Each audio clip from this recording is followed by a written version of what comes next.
या देवी सर्वभूतेषु शक्तिरूपेण संस्थिता नमस्तस्यै नमस्तस्यै नमस्तस्यै नमो नमः।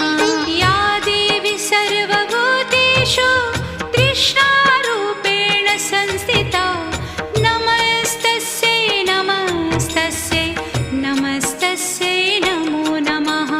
या देवी सर्वभूतेषु क्षान्तिरूपेण संस्थिता